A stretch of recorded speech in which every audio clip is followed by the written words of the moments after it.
Today we're talking about one of the most used tools in the C# programmer's toolbox, and that's the MessageBox. And there's actually 4 different formats for MessageBox.Show, which is the main method that's used all the time to display a message box.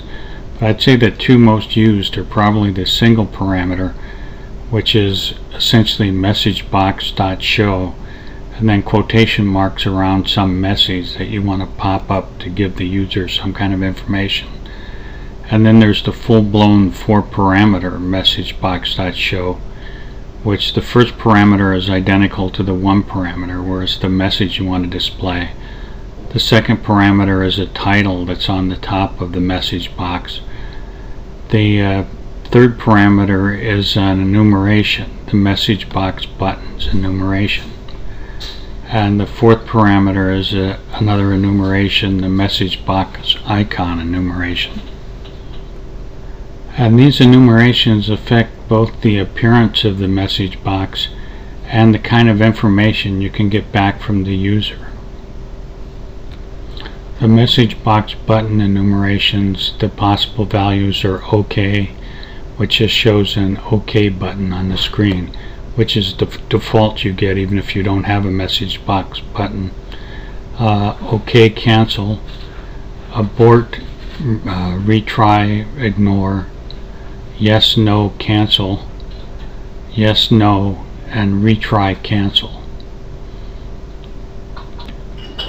The message box icon enumerations are none, hand, question, exclamation, asterisk, stop, error, warning, and information. And of course the last thing we want to discuss in talking about the message box is how to get information back from the user via the dialog result, which is another enumeration. In order to test this, I created a program with 2 buttons. One's called MessageBox Parade, which basically displays not all the possible message boxes, but an example of everything I mentioned in a message box. And the other one is MessageBox Result, which shows how to get information back from a message box.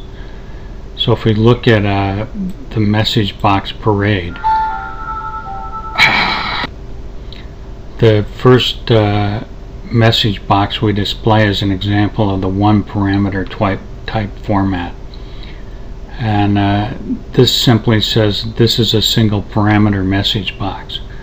Then the next one is a 2 parameter example, which says types of message box buttons, and then has a title on the message box of message box buttons. And this essentially is an introduction to the first group of message boxes. It's going to say all the message boxes that follow are going to be examples of message box buttons. And you can see the format of the enumeration of the message box button is the word message box button, then a period, and then the keyword for the button type, like OK, OK cancel, and so on.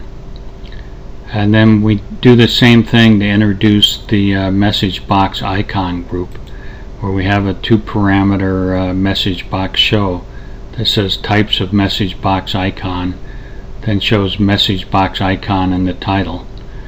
And then we need to have a button as well as a message box icon, although I think you can probably just leave this blank with a couple commas if you don't want to do that, but I think almost no one ever does. And then the message box icon is the keyword message box icon, and then a dot and the keyword describing the type of icon, like message box icon dot none, message box icon dot hand, and so on. So if we compile and run this and start the parade, here's the single parameter message box, then introducing the message box buttons series, and here's the .ok, the .ok cancel, the abort, retry, ignore. Notice the 3 buttons with those names. The yes, no, cancel. The yes, no. And the retry, cancel. And now we have the introduction to the message box icon series. So if I click on that, this is the message box icon none. The message box icon .hand, which is a white X inside a red circle. Several of these are repetitious. They have different names, but they look exactly the same. Then they have the message box question and the message box exclamation, message box asterisk, which looks the same as information, message box stop, message box error, or message box icon error, message box icon warning, message box icon information. And that completes the parade. And now if we press the message box result, I pop up an abort, retry, ignore type button with a question, message box icon of question. And if I press abort, this pops up a message box that says dialog result abort returned. And if we run this again and press retry, get a message box that says dialog result retry returned. And finally, if we press ignore, we get dialog box ignore returned. And if we go back to the code behind and look at how we get these results, quite often you just use an if statement. In this case we have a dialog result object of DR, which the MessageBox.Show returns this dialog result.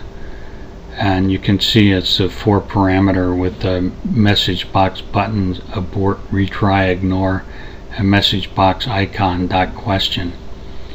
And I have the message of what do you want to do, and then burning question is the title. And I use a switch statement that looks at the dialog result return values, like dialog result.abort, dialog result.retry, and dialog result.ignore.